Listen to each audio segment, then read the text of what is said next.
bina sali po ngani tanga masolo boucle akoki koleka po na remise ya prom na biso baye biso tanga boko alikambo wana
Fondation Aboya Télé François.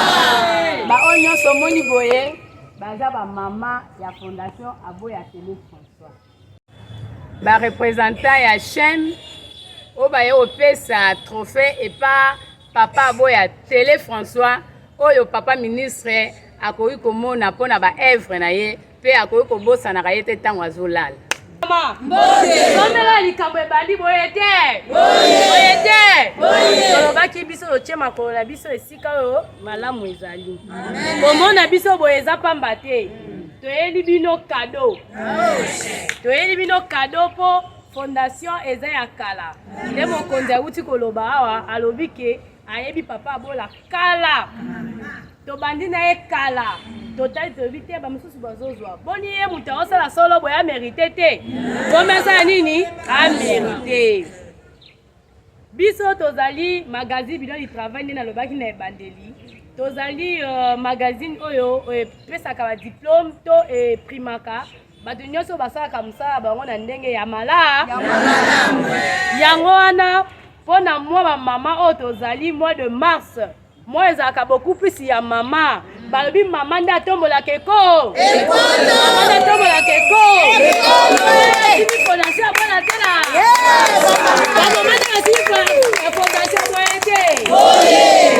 nde tokanisaki mpo na mama ya Aboya Télé toyebi te tokoki kotika mama boye te malgré bango babosani bango biso tokobosana papa Aboya toyebi ye papa moko malamu nakosi papa moko aza pona ba mama veuve papa moko akanisaka pe ba orphelin asalaka mosala ndenge moko ya malamu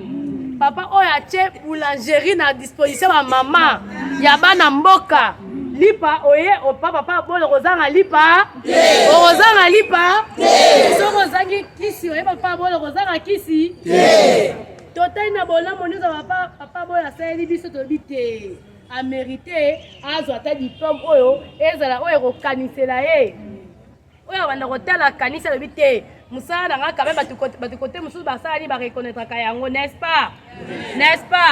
sikoyo tolobela papa Abola moke boye te papa Aboya Télé François. Nous sommes du magazine Bilan du Travail. Mingi no lingalo la za lingala pona za ba mama lingalo vana za lingala vraiment. Malgré ça moi kokoso mena ko bunda. Notre magazine consiste à primer soit à nommer de personnes au basala ramsala bango malamu. Lelo na mois ya mars to kanisio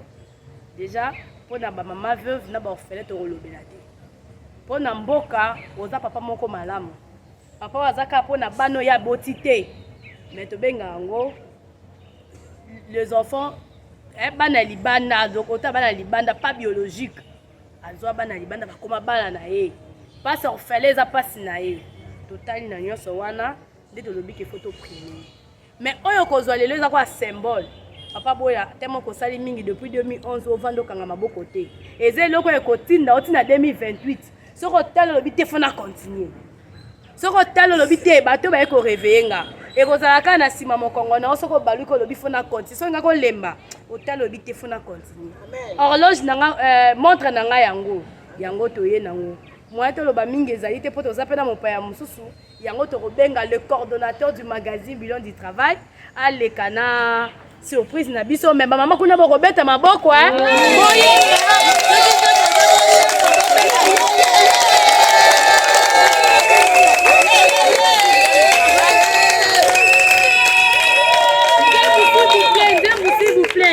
boyemba bamama boyemba bosepeze loka esengo nzamba poni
Sentiment de joie, un sentiment qui me pousse même à pleurer. Je dis tout simplement merci à Dieu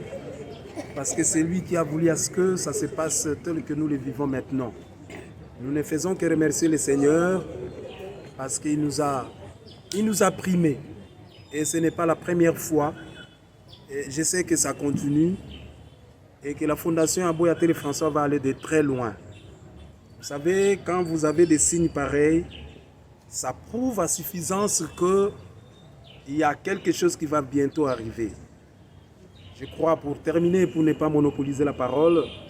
je peux dire tout simplement merci à Dieu. Merci beaucoup. Merci.